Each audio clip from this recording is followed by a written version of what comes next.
Hi friends, ഇന്നത്തെ കഥയിലേക്ക് എല്ലാവർക്കും സ്വാഗതം. വീഡിയോയിലേക്ക് പോകുന്നതിന് മുമ്പേ തന്നെ ഈ ചാനൽ ആരെങ്കിലും ഫസ്റ്റായിട്ട് കാണുന്നുണ്ടെങ്കിൽ ഫസ്റ്റ് ആണെങ്കിൽ സബ്സ്ക്രൈബ് ചെയ്ത് ലൈക്ക് ചെയ്ത് സപ്പോർട്ട് ചെയ്ത് കാണാം. മഹേഷ് മലരിനെയും ചന്ദ്രികയെയും കൂട്ടി ശ്രീലങ്കയിലേക്ക് പോകാൻ വേണ്ടി ബോട്ടിൽ കയറുകയാണ്. അപ്പോൾ ആ സമയത്ത് മഹേഷ് ചന്ദ്രികയോട് ഓരോരോ കാര്യങ്ങൾ പറയാണ്. എന്നെയും നിന്നെയും പിരിക്കാൻ വേണ്ടി അവൻ ചെയ്ത കാര്യങ്ങൾക്ക് ഞാൻ വേറെ എന്താണ് അവനെ ചെയ്യേണ്ടത്? അതിനുള്ള ശിക്ഷ അവൻ അനുഭവിക്കട്ടെ. പിന്നെ കാണിക്കുന്നത് മേഘയാണ്. മേഘയ്ക്ക് മനീഷിൻ്റെ കോൾ വരികയാണ്. അപ്പോൾ മേഘ ഫോൺ എടുത്തിട്ട് പറയാണ്, എന്തിനീ മനീഷ് ഇങ്ങനെ വിളിച്ചുകൊണ്ടിരിക്കുന്നത്? ഹലോ. മനീഷും പറയാണ്, ഹലോ. എന്താ മേഘ, ബിസിയാണോ? അതെ, ബിസിയായിട്ടിരിക്കുകയാണ്. അല്ല, നീ ഇപ്പം എന്തിനാണ് വിളിച്ചത്? ഒന്നുമില്ല, ഇന്ന് വൈകുന്നേരം പ്രിയയെ ഒന്ന് എൻ്റെ കൂടെ പുറത്തു വിടാമോ? എന്താ മനീഷ്, പ്രിയയെ നിൻ്റെ കൂടെ പുറത്തു വിടാനോ? എന്തിന്? നീ പുറത്തു കൊണ്ടുപോവാ, നമുക്ക് ഫാമിലി ആയിട്ടൊന്ന് ബീച്ചിൽ പോയിട്ട് വരാം. എന്ത്, ഫാമിലി ആയോ? എന്താ മനീഷ് നീ എന്താ പറയുന്നേ? നീ ഒരുപാട് റിസ്ക് എടുക്കുന്നുണ്ടല്ലോ. ഞാൻ അഡ്വാൻറ്റേജ് എടുക്കുന്നതെന്നല്ലേ, പ്രിയയെ ഒന്ന് പുറത്തു കൊണ്ടുപോകാം എന്ന് വിചാരിച്ച് ചോദിക്കുന്നയാ. എന്താ മേഘ, എൻ്റെ മോൾക്ക് എന്തെങ്കിലും വാങ്ങിക്കൊടുക്കണം എന്ന് എനിക്ക് ആഗ്രഹം ഉണ്ടാവില്ലേ? ഇതേ നോക്ക് മനീഷ്, നീ ആവശ്യമില്ലാതെ എൻ്റെ മോളോട് സംസാരിക്കാനും ഇടപഴകാനും ഒന്നും പാടില്ല. എന്തുകൊണ്ട് പറ്റില്ല മേഘ? പ്രിയ എൻ്റെ മകളല്ലേ. നോക്ക്, എനിക്ക് അവളെ അവകാശത്തോടെ പുറത്തു കൊണ്ടുപോകാം. നീ എന്നോട് കരഞ്ഞു പറഞ്ഞതുകൊണ്ടാണ് ഇപ്പോൾ ഞാൻ ഈ വിഷയത്തിൽ ക്ഷമയോടെ ഇരിക്കുന്നത്. മര്യാദയ്ക്ക് നീ ഫോൺ വെക്ക്, വൈകുന്നേരം ഞാൻ പ്രിയയും കൊണ്ട് വരാം. പിന്നെ മഹേഷ് ബീച്ചിലെത്തി. എന്നിട്ട് അവിടെയുള്ള ആൾക്കാരുമായിട്ട് പരിചയപ്പെടുകയാണ്. ഹലോ ഏട്ടാ, ഞാൻ മഹേഷ്, മനോഹർ അയച്ചതാ. ശരി, ഏട്ടൻ പറഞ്ഞിരുന്നു. ബോട്ട് റെഡിയാണ്, നമുക്ക് പോകാം. വാ പോകാം. ശരി, ഒരു മിനിറ്റ്, ഇപ്പോൾ വരാം. മഹേഷ് ചന്ദ്രികയോട് പോയിട്ട് പറയാണ്, ഇങ്ങോട്ട് ഇറങ്ങി വാ. അപ്പം മലർ പറയാണ്, അമ്മേ ഞാൻ വരില്ല അമ്മേ, എനിക്ക് സിദ്ധുവിനെ കാണണം. അമ്മേ, എനിക്ക് സിദ്ധുവിനെ ഇപ്പം തന്നെ കാണണം അമ്മേ. ഇതേ നോക്ക് മലർ, സിദ്ധു ജീവനോടെ ഉണ്ടാവണമെങ്കിൽ ഞാൻ പറയുന്നത് പോലെ നീ കേൾക്കണം. ഇല്ലെങ്കിൽ സിദ്ധുവിനെ അവർ കൊല്ലും. അത് കേട്ട് ചന്ദ്രികയും മലരും ഒരുപോലെ ഞെട്ടാണ്. സിദ്ധു ജീവനോടെ ഇരിക്കണോ അതോ മരിക്കണോ പറ. മലർ, നീ ഇങ്ങനെ വാശി പിടിക്കുകയാണെങ്കിൽ അയാൾ സിദ്ധു സാറിന് എന്തെങ്കിലും ചെയ്യും. ശരി അമ്മേ, നീ കരയാതെ അമ്മയുടെ കൂടെ വരണം. നമ്മൾ കാരണം അദ്ദേഹത്തിന് ഒന്നും സംഭവിക്കാൻ പാടില്ല. വീണ്ടും മലർ പറയാണ്, ഞാൻ വരില്ല അമ്മേ. അപ്പം മഹേഷ് മനസ്സിൽ ചിന്തിക്കുകയാണ്, സിദ്ധാർത്ഥ് മരിച്ച കാര്യം ഇവളെങ്ങാനും അറിഞ്ഞാൽ ഇപ്പം തന്നെ ഇവൾ ഇവിടെ നിന്ന് ഓടി രക്ഷപ്പെടും. ശ്രീലങ്കയിൽ എത്തിയതിന് ശേഷം മാത്രമേ സിദ്ധു മരിച്ച കാര്യം ഇവൾ അറിയാൻ പാടുള്ളൂ. ഏയ് ചന്ദ്രികെ, സമയമില്ല, ഇറങ്ങ്. അമ്മേ, വേണ്ട അമ്മേ, അമ്മ പറയുന്നത് കേൾക്ക് മലർ. മലർ, സിദ്ധു സാറിനൊന്നും സംഭവിക്കാൻ പാടില്ല. നീ വാ, അമ്മയില്ലേ കൂടെ. പിന്നെ കാണിക്കുന്നത് മേഘയാണ്. മേഘയെയും പ്രിയയെയും കൂട്ടി മേഘ ബീച്ചിലേക്ക് വന്നിരിക്കുകയാണ്. മനീഷ് പറഞ്ഞ പ്രകാരം. നമ്മൾ എവിടെയാണ് വന്നിരിക്കുന്നത് അമ്മേ? നമ്മളിപ്പോൾ ബീച്ചിൽ വന്നിരിക്കുക. ബീച്ചിലോ? ഹാപ്പി എന്ന് പറഞ്ഞ് പ്രിയ വണ്ടിയിൽ നിന്ന് തന്നെ തുള്ളിച്ചാടുകയാണ്. താങ്ക് യു അമ്മേ എന്ന് പറഞ്ഞ് വണ്ടിയിൽ നിന്നും പ്രിയ പുറത്തേക്ക് ഇറങ്ങുകയാണ്. വണ്ടിയിൽ നിന്നിറങ്ങി മേഘ ചോദിക്കുകയാണ്, എങ്ങനെയുണ്ട്? നന്നായിട്ടുണ്ട് അമ്മേ. നന്നായിട്ടുണ്ടോ? പ്രിയ സന്തോഷം കൊണ്ട് തുള്ളിച്ചാടുകയാണ്. എന്നിട്ട് പറയാണ്, അമ്മേ, എനിക്ക് കടൽ എന്ന് വെച്ചാൽ വലിയ ഇഷ്ടമാണ്. അമ്മേ, ഇതുവരെ ഞാൻ സിനിമയിൽ മാത്രമേ കടൽ കണ്ടിട്ടുള്ളൂ. ആദ്യമായിട്ടാണ് ഞാൻ കടൽ നേരിട്ട് കാണുന്നത്. അപ്പോൾ നീ ഇതിനു മുമ്പ് കടൽ കണ്ടിട്ടില്ലേ? ഇല്ല അമ്മേ, എന്നെ ഇതുവരെ ആരും കൊണ്ടുവന്ന് കാണിച്ചിട്ടില്ല. മേഘ വിഷമത്തോടെ ആലോചിക്കുകയാണ്. പാവം, പ്രിയയുടെ ഈ ചെറിയ ആഗ്രഹം പോലും ഞാൻ ഇതുവരെ നിറവേറ്റിയിട്ടില്ലല്ലോ. ശരി, വാ. മലർ സന്തോഷത്തോടെ തുള്ളിച്ചാടുകയാണ്. Hi, happy. അമ്മ, ഞാൻ കടലിൽ പോയി കുളിക്കട്ടെ? വേണ്ട, നീ ഇവിടെ കരയിൽ നിന്ന് കളിച്ചാൽ മതി. പ്രിയ, സൂക്ഷിച്ചു മോളെ.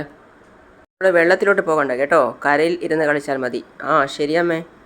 പ്രിയ പിന്നെ ഒന്നും നോക്കിയില്ല, ആദ്യമായിട്ട് കടൽ കണ്ട സന്തോഷത്തോടെ കളിക്കുകയാണ്. ചന്ദ്രിക വണ്ടിയിൽ നിന്നും ഇറങ്ങിയിട്ട് വിളിക്കുകയാണ്, വാ മലർ, വേഗം വാ, ചെന്ന് ബോട്ടിൽ കയറ്. അങ്ങനെ ചന്ദ്രികയും മലരും മഹേഷും ബോട്ടിൽ കയറി ബോട്ട് വിട്ടിരിക്കുകയാണ്. അമ്മേ, എനിക്ക് പേടിയാവുന്നു അമ്മേ, ഞാൻ ബോട്ടിൽ വരുന്നില്ല. മലറിന് വെള്ളമൊക്കെ കാണുമ്പോൾ പേടിയാണ്. അമ്മേ, വാ അമ്മേ, നമുക്ക് വീട്ടിലേക്ക് പോകാം. അപ്പം മഹേഷ് പറയാണ്, ഇതേ നോക്ക്, ഇനി ആ വീട്ടിലേക്ക് പോകാൻ പറ്റില്ല. നീ അച്ഛൻ്റെ കൂടെ കഴിയാൻ പോകുന്നത്, എൻ്റെ കൂടെ തന്നെ ഉണ്ടാവണം, മനസ്സിലായോ? ഇല്ല, ഞാൻ നിങ്ങളുടെ കൂടെ വരില്ല. മലർ, കരയാതടാ, നിനക്കൊരു ഓപ്പറേഷൻ കഴിഞ്ഞിരിക്കുകയല്ലേ, പ്രത്യേകിച്ച് ഒരുപാട് കരയാൻ പാടില്ല. ചന്ദ്രിക അതിൽ നിന്ന് ഓരോ കാര്യങ്ങളും ആലോചിക്കുകയാണ്. അതായത് മഹേഷ് മുൻപേ പറഞ്ഞ കാര്യങ്ങൾ. നിന്റെ കള്ളക്കാമുകൻ അവൻ എവിടെയുണ്ടെന്നറിയോ? എൻ്റെ കസ്റ്റഡിയിൽ. മഹേഷ് കാല് വെച്ച് സിദ്ധുവിനെ ചവിട്ടിയതും സിദ്ധു നിലവിളിക്കുന്നതും ഒക്കെ അവൾ ഓർക്കാണ്. സിദ്ധുവിൻ്റെ കഴുത്തിന് പിടിച്ച് ഞെക്കുന്നത്. അതായത് ആ സമയത്ത് അവൾ പറയാണ്, അദ്ദേഹത്തെ വിട്, അദ്ദേഹത്തെ വിട്. ഞാൻ കാരണം എൻ്റെ സിദ്ധു സാറിന് ഒരു കഷ്ടവും വേണ്ട. ഞാൻ അദ്ദേഹത്തെ മറന്നോളാം. പിന്നെ ചന്ദ്രികയുടെ കയ്യിലുണ്ടായിരുന്ന ആ മോതിരം സ്നേഹത്തോടെ സിദ്ധുവിൻ്റെ കയ്യിൽ ഇട്ട് കൊടുക്കുകയാണ്. കോട്ട ഏകദേശം കടലിൻ്റെ സെൻട്രലായിട്ടാണുള്ളത്. അപ്പോൾ ആ സമയത്ത് മലർ ചോദിക്കുകയാണ്, ഞങ്ങൾ എവിടേക്കാണ് അമ്മേ പോകുന്നത്? എനിക്ക് പേടിയാവുന്ന അമ്മേ. പേടിക്കണ്ട മലർ, അമ്മയെ കെട്ടിപ്പിടിച്ചിരിക്കല്ലേ മോൾ. പ്രിയ നന്നായിട്ട് ആസ്വദിച്ച് കളിക്കുകയാണ്. ആ സമയത്ത് മനീഷ് കുറച്ച് ബലൂൺസൊക്കെ ആയിട്ട് വരികയാണ്. മനീഷ് അല്പം മാറി നിന്ന് പ്രിയയുടെ കളിയൊക്കെ ആസ്വദിക്കുകയാണ്. മേഘയുടെ അടുത്തെത്തി. ഹായ് മേഘ. മേഘയോട് പറയാണ്, ഈ സാരിയിൽ നീ സുന്ദരിയായിട്ടുണ്ട്. നോക്ക് മനീഷ്, നിനക്ക് പ്രിയയോട് സംസാരിക്കണം, ഇടപഴകണം എന്നൊക്കെ ഉണ്ടെങ്കിൽ അവളോട് അങ്ങനെയൊക്കെ ചെയ്തോ. എന്നോട് നീ ആവശ്യമില്ലാതെ സംസാരിക്കണ്ട. ഓക്കെ എന്ന് പറഞ്ഞ് കയ്യിലുണ്ടായിരുന്ന ബലൂണുമായിട്ട് പ്രിയയുടെ അടുത്തേക്ക് പോവുകയാണ് മനീഷ്. ഇത് കണ്ടോ പ്രിയ, മോള് ഇതൊക്കെ നോക്കിയേ, മോൾക്ക് വേണ്ടി വാങ്ങിച്ചു കൊണ്ടുവന്നതാ. അതുകൂടി കണ്ടപ്പോൾ പ്രിയ പറയാണ്, ഹായ്, ഹാപ്പി, സൂപ്പർ. ഞാൻ ഓരോന്നായിട്ട് കെട്ടിത്തരാം, നന്നായിട്ട് പറപ്പിച്ചോ. ഓക്കെ. പ്രിയ പിന്നെ നന്നായിട്ട് സന്തോഷത്തോടു കൂടി കളിക്കുകയാണ്. സത്യത്തിൽ മേഘയ്ക്കും നല്ല സന്തോഷവും നല്ല ചിരിയും ഒക്കെ ഉണ്ടാവുകയാണ്. പിന്നെ സന്തോഷത്തോടെ നിൽക്കുന്ന മേഘയുടെ അടുത്തേക്ക് വരികയാണ് മനീഷ് മേഘയോട് പറയാണ്, പണം എത്ര കൊടുത്താലും ഇതുപോലുള്ള സന്തോഷം നമുക്ക് വാങ്ങിക്കാൻ കിട്ടില്ല. നോക്ക് മേഘ, അവൾ എത്ര സന്തോഷത്തിലാണെന്ന്. നമ്മൾ മാതാപിതാക്കളാവുമ്പോൾ കുട്ടികളെ ഇങ്ങനെയാണ് നോക്കേണ്ടത്. പ്രിയയെ ഞാൻ സന്തോഷത്തോടെ തനിയെ വളർത്തുന്നത്. അതോർത്ത് നീ വിഷമിക്കേണ്ട കാര്യമില്ല. നീ പ്രിയയെ നോക്കിയത് ഞാൻ കണ്ടതല്ലേ. അവൾ ജനിച്ചത് മുതൽ അവളെ തനിച്ചാക്കി നീ അനാഥാലയത്തില്ലേ അവളെ വളർത്തിയത്. സ്വന്തം കുഞ്ഞിനെ അനാഥാലയത്തിൽ വളർത്തിയ ഒരമ്മയല്ലടി നീ. ഏയ് മനീഷ്, മൈൻഡ് യുവർ വേർഡ്സ്. എൻ്റെ സിറ്റുവേഷനിൽ എനിക്കങ്ങനെ ചെയ്യേണ്ടി വന്നു എന്നുള്ളത് സത്യമാണ്. തെറ്റ് ചെയ്യുന്ന എല്ലാവരും പറയുന്ന അതേ കാര്യമാണ് നീയും പറയുന്നത്. അമ്മേ. ആ എന്താ മോളെ, പറ മോളെ, എനിക്ക് ഐസ്ക്രീം വാങ്ങിത്താമേ. അതൊന്നും വേണ്ട മോളെ, നമുക്ക് വേറെ എവിടെയെങ്കിലും പോയി കഴിക്കാം. പ്ലീസ് അമ്മേ, വാങ്ങിത്താ അമ്മേ. കുഞ്ഞു ചോദിച്ചതല്ലേ, നീ കടയിൽ പോയി വാങ്ങിത്തരാമെന്ന് പറയുന്നു. പക്ഷേ ഇവിടുന്ന് തന്നെ വാങ്ങിച്ചു കൊടുക്കാം. പ്രിയ, മോളിവിടെ നിൽക്ക്, ഞാൻ പോയി വാങ്ങിച്ചു കൊണ്ടുവരാം. ഐസ്ക്രീം. ഇതാ മോളെ ഐസ്ക്രീം എന്ന് പറഞ്ഞ് മനീഷ് സന്തോഷത്തോടെ അത് തൊളിച്ചു കൊടുക്കുകയാണ്. അപ്പോൾ പ്രിയ സന്തോഷത്തോടെ വാങ്ങിച്ചിട്ട് താങ്ക് യു എന്ന് പറഞ്ഞ് കഴിക്കുകയാണ്. ഇതാ മേഘ, എനിക്ക് വേണ്ട. വിഷം എന്നോടല്ലേ, ഐസ്ക്രീം എന്നോടല്ലല്ലോ. ഇതാ കഴിക്ക്. അപ്പോൾ മേഘ വാങ്ങിക്കുകയാണ്. കഴിക്ക് മേഘ. പിന്നെ മേഘ പ്രിയ സന്തോഷത്തോടെ കളിച്ചുകൊണ്ടിരിക്കുന്നതിനെ നോക്കിക്കൊണ്ട് ഐസ്ക്രീം കഴിക്കുകയാണ്. മനീഷ് രണ്ടുപേരെയും മാറി മാറി നോക്കുകയാണ്. അപ്പോഴാണ് മനീഷ് പറയുന്നത്, നിൻ്റെ ദേഷ്യം തീർക്കാൻ ഒരു ഐസ്ക്രീം വാങ്ങി തന്നാൽ മതി അല്ലേ. എൻ്റെ വീക്ക്നെസ് വെച്ച് എൻ്റെ മനസ്സ് മാറ്റാം എന്ന് കരുതണ്ട മനീഷ്, ഇതിന് നിനക്ക് സാധിക്കില്ല. പിന്നെ പ്രിയ ഓടിയിട്ട് വന്നിട്ട് പറയാണ്, അമ്മേ എനിക്ക് മണൽ കൊണ്ട് വീടുണ്ടാക്കിത്താ അമ്മേ. അമ്മേ വാ, അമ്മ വാ, വന്നിട്ട് ഉണ്ടാക്കിത്താ എന്ന് പറഞ്ഞ് കയ്യിൽ കയറി പിടിച്ച് വലിക്കുകയാണ് പ്രിയ.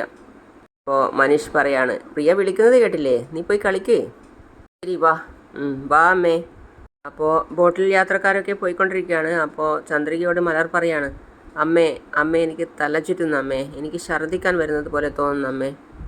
അപ്പം മഹേഷ് പറയാണ്, ഏയ് കുറച്ച് സമയം അങ്ങനെയൊക്കെ കാണും, അല്പസമയം കഴിയുമ്പോൾ അതൊക്കെ മാറിക്കൊള്ളും. പറയുന്നതിനോടൊപ്പം തന്നെ മലർ ഛർദ്ദിക്കാനായിട്ട് കുനിയാണ്. അപ്പോൾ ചന്ദ്രിക, മോളെ മലർ എന്ത് പറ്റി നിനക്ക്?